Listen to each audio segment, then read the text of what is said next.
Já recebendo aqui o Dr. Wander Wade, médico cardiologista. Dr. Wander, seja bem-vindo aqui ao nosso Panorama 95, bom dia. Bom dia, Marcos Dantas, bom dia, Geraldinho, bom dia a todos os nossos queridos ouvintes do Panorama 95. Enquanto as perguntas vão chegando aqui de tema livre, né? Essas emoções que envolvem futebol, que envolvem política, né? Que envolvem apurações, né? Reflete também no coração, a gente tem que ter cuidado com isso.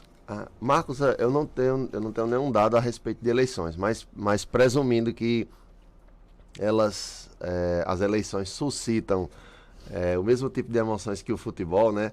Já que o pessoal fala muito sobre três aspectos da nossa vida, na verdade, que geram discussões calorosas, e muita gente diz até que evite se discutir exatamente por isso, que é religião, futebol e política. Muita gente diz assim, evite discutir sobre esses assuntos, porque geralmente não se chega a um consenso. É muito difícil chegar a consenso nesses três ramos, ou nessas três áreas.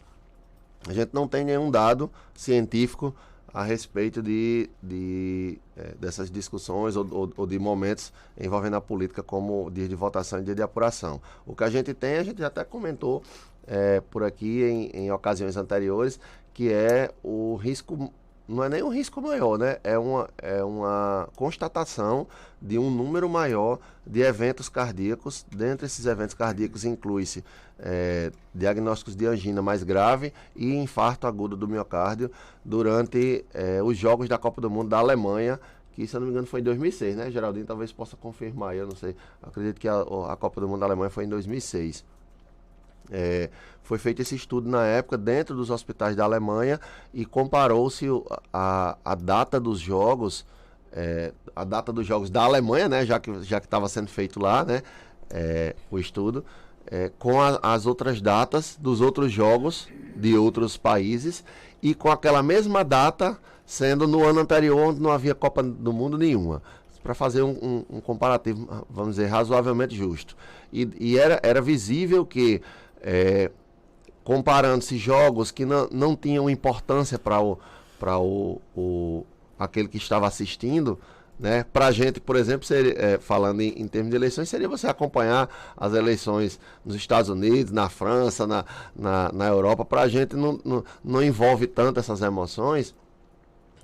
Isso não tinha nenhuma diferença, né? Quando os jogos dos países não eram da própria Alemanha, eles não tinha diferença em relação ao número de casos de eventos cardíacos, comparando-se com o ano anterior. Mas quando o dia era o dia de jogos do país, no caso era dos jogos da Alemanha, o número de pessoas que davam entrada no hospital nas 6 horas seguintes ao jogo, ou seja, aquela hora que dava mais emoção, era significativamente maior. E pacientes que davam entrada realmente com eventos cardíacos, com angina grave, com infarto agudo. O racional por trás disso é que as emoções, sejam elas positivas ou negativas, quando muito intensas, né? Tanto a alegria de ver um jogo ganhar, a alegria de ver um candidato seu ganhar, como a tristeza de ver o seu candidato perder, ou a tristeza de ver o seu time perder, ela pode descarregar, ela pode levar no corpo a uma resposta muito semelhante. Tanto as emoções positivas e intensas quanto as negativas, elas levam a respostas semelhantes do nosso corpo, que é a ativação do sistema nervoso simpático com a descarga maciça de epinefrina ou adrenalina, e isso a gente chama na verdade de catecolaminas, não é apenas adrenalina, mas é a mais conhecida. E isso resulta em aumento de pressão arterial, aumento de frequência cardíaca, além de vários efeitos sobre os outros órgãos. Tem efeito sobre os olhos, sobre o pulmão, sobre os intestinos, tem um proeminente efeito, a ativação desse sistema nervoso autônomo, ela tem um proeminente efeito sobre o sistema cardiovascular. E aí, por essa razão, pode, de fato, levar a problemas cardíacos, especialmente naquelas pessoas que têm maior propensão, né? Sejam aquelas que já sabem que têm alguma doença cardíaca ou aquelas que têm alguns fatores de risco para isso, né? Os pacientes mais idosos, hipertensos, diabéticos, obesos, fumantes, eles têm maior risco de desenvolver esses problemas. Então, esse pessoal precisa ficar atento, né? Tanto agora que vai Tá bem pertinho das eleições, como logo em seguida vai ter Copa do Mundo, né? Então são dois momentos aí que a gente precisa estar mais atento, porque essas emoções elas podem impactar no nosso sistema cardíaco. Aqui o ouvinte pergunta, qual é a pressão arterial ideal para uma pessoa que tem 35 anos de idade? Pronto. Sem nenhuma outra comorbidade, vamos dizer assim, o paciente não é hipertenso previamente e não tem nenhuma comorbidade, a pressão recomendada atualmente é abaixo de 12/8. Para qualquer idade? Até os 35 anos, certo. Sim. Que foi a idade que ele mencionou aí, né? É abaixo de 12/8. Existe um limite para baixo, né, também. Normalmente a gente considera um ponto de corte inferior em torno de 10/6 aproximadamente. Pressões menores do que 10, né, ou a máxima menor do que 10 ou a mínima menor do que 6, elas não são recomendadas como meta a ser perseguida. Ou seja, você não precisa se esforçar, trabalhar para que a sua pressão caia abaixo de 10/6. Se ela é assim, naturalmente, eu sempre tive a minha pressão em torno de 9/5, né, que já seria considerada hipotensão. Eu sempre tive minha pressão em 9/5, sem fazer nenhum esforço. Toda vez que eu meço, a minha pressão está assim.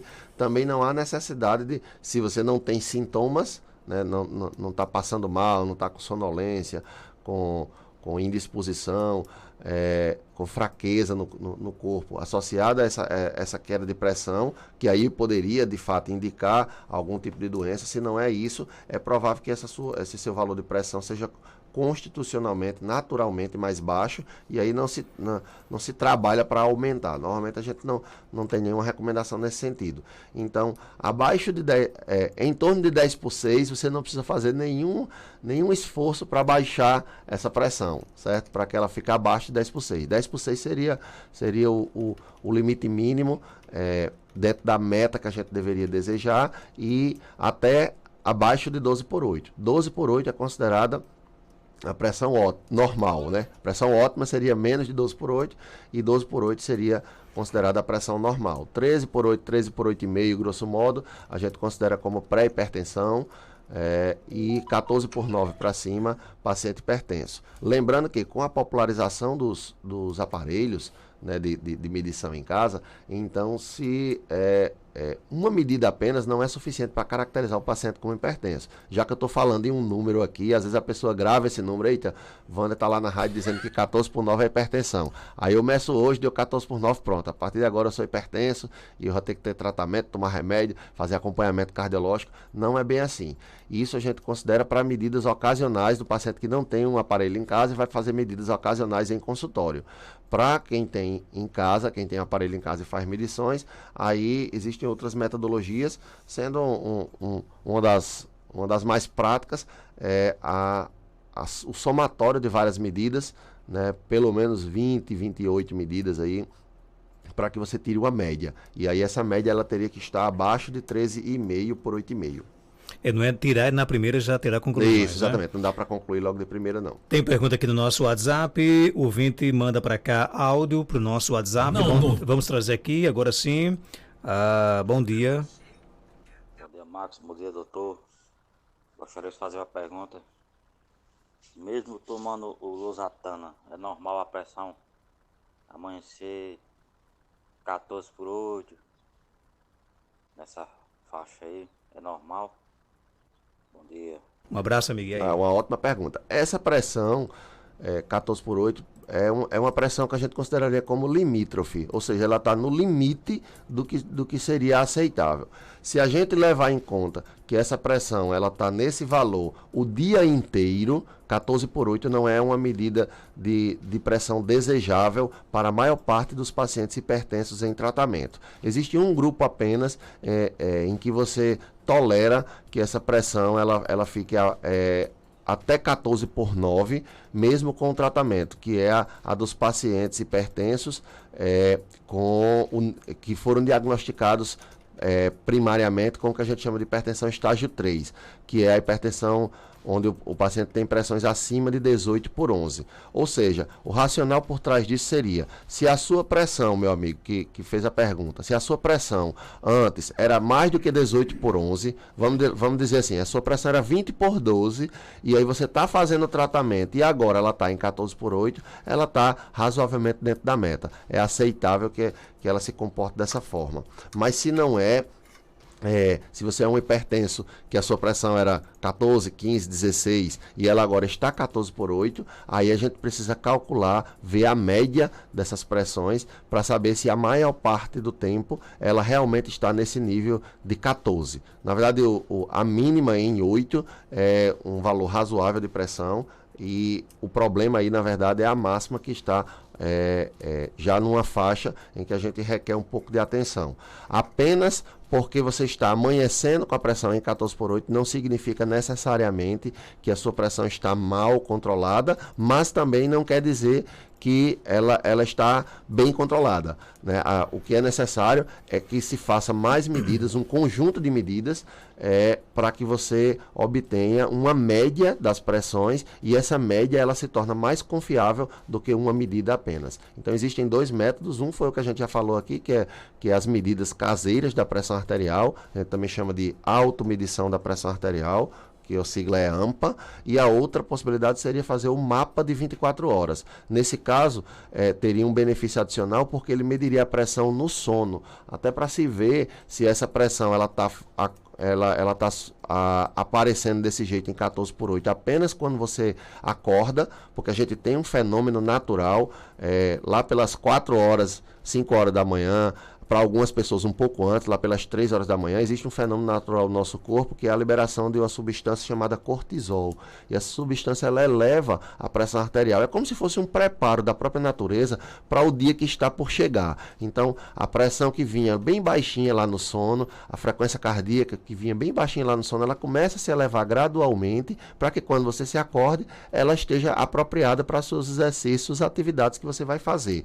Então, se essa pressão ela só está chegando a 14/8 na hora que o senhor acorda e vai medir, é uma coisa. Mas se ela está alta a noite inteira, ela não descansa, vamos dizer assim, né? Se ela não descansa e permanece alta a noite inteira, em torno de 14/8, enquanto o senhor está dormindo, aí definitivamente nós temos um problema. A losartana então não estaria controlando bem a pressão, e o senhor precisaria fazer um ajuste da medicação. Então é interessante fazer mais medidas e eventualmente até considerar a possibilidade de um exame de mapa de 24 horas para poder ver também o comportamento da pressão no sono. Tem mais perguntas? Bom dia. Bom dia, Marco Dada. Marco Dada, pergunta para ele aí. E antes a pressão da minha mãe era 10/8. E agora é 7/5. Tem algum problema? Fala aí, Marco. Tem algum problema? Opa, meu amigo, deve estar acontecendo alguma coisa, tá certo? Se é por efeito de uso de algumas medicações, então é preciso se revisar quais foram essas medicações, o que é que foi feito, o que é que foi indicado, para saber se a gente não precisa fazer um ajuste, ainda que seja um ajuste temporário, para que a pressão se normalize. Especialmente se a sua paciente, a paciente em questão, no caso a sua mãe, se ela estiver tendo sintomas. Os sintomas mais comuns de hipotensão, de queda de pressão, são sonolência, fraqueza e falta de disposição para as atividades. Se isso está acontecendo, é razoavelmente urgente que se procure o médico que prescreveu essas medicações para fazer uma revisão dos medicamentos a respeito. Se ela não tem nenhum tipo de medicação envolvida, ela não está tomando nenhuma medicação, a pressão dela era 10/8 e ela agora está 7/5, sem nada, aí seria recomendado fazer uma avaliação, não especificamente com o cardiologista, não seria necessário, pode ser com um clínico mesmo, para averiguar se tem algum outro problema de saúde que possa estar resultando em hipotensão. Por exemplo, desidratação, existe uma doença que felizmente é rara, mas chama insuficiência adrenal, em que os pacientes podem desenvolver quedas de pressões recorrentes. Então, é preciso ver se não é medicação, que é de longe a causa mais comum, é preciso observar se não é alguma outra doença associada que pode estar produzindo esse tipo de sintoma. Quando isso acontece apenas de forma pontual, com poucos dias, né, ou no máximo uma semana de percepção desse sintoma, também é preciso atinar para a possibilidade de infecções. Algumas infecções mais graves, principalmente em pacientes idosos, elas podem ser acompanhadas de queda de pressão arterial. Tem mais perguntas do Dr. Wander. Minha irmã fez uma cirurgia para corrigir um problema de sopro. Ela engordou bastante e está se sentindo muito cansada e está com taxas todas alteradas. O que é que pode ser? Existem várias causas para cansaço, mas como ela mencionou aí uma delas, que é certamente uma das mais importantes, que é o aumento de peso. Ela disse que ela aumentou bastante de peso, e isso pode estar bastante ligado a intolerância ao exercício e ao esforço de diversos pacientes. Então, existem pacientes que têm apenas descondicionamento físico. O sedentarismo vem muito associado à obesidade. Então, muitos pacientes obesos não quer dizer que um seja igual ao outro, né? Nem todo paciente obeso é sedentário, nem todo paciente sedentário é obeso. Mas muitos pacientes que estão acima do peso, que estão obesos, eles também carregam consigo um outro problema de saúde, que é o sedentarismo, a falta de atividade física. Em função disso, eles não toleram a sair do repouso. Então você está descansando, quando você tenta fazer uma atividade, tenta subir uma escada, eu vou subir um andar, aquele escada parece que o mundo está se acabando e você morre de cansaço. Então essa é uma causa relativamente frequente de pacientes queixarem-se de falta de ar e de cansaço. Não sendo isso, né, existem outras possibilidades. Uma delas é a insuficiência cardíaca, inclusive a insuficiência cardíaca com fração de ejeção preservada, que é aquela em que o coração não cresce, não perde a força, ele tem o seu tamanho e a sua força normais, mas ele não tem uma capacidade adequada de bombear o sangue para frente, vamos dizer assim, do corpo, porque muitas vezes ele não consegue relaxar bem para receber esse sangue. E isso é uma causa importante de intolerância ao exercício. O que é que eu recomendo para ela? Que faça uma investigação. Não é normal o paciente sentir cansaço, né? Principalmente cansaço com esforços cotidianos. Está no dia a dia, está lavando um prato e está cansando, tomando banho e está cansando, deve ter alguma coisa errada. Mesmo que essa coisa errada não seja uma doença no coração, ela pode ser só a falta de treino. E aí a gente faz investigação, descobre e libera o paciente para fazer as atividades que certamente resolveria o problema. Dr. Wander, médico cardiologista, está na Clínica São José, na Rua Terezinha Leite, 1883, bairro Penedo, aqui em Caicó. Telefones 994-22-3138, 994-31-0681. Obrigado por sua participação. Eu que agradeço, Marcos. 7 horas pontualmente, já estamos aqui na expectativa para a chegada do programa.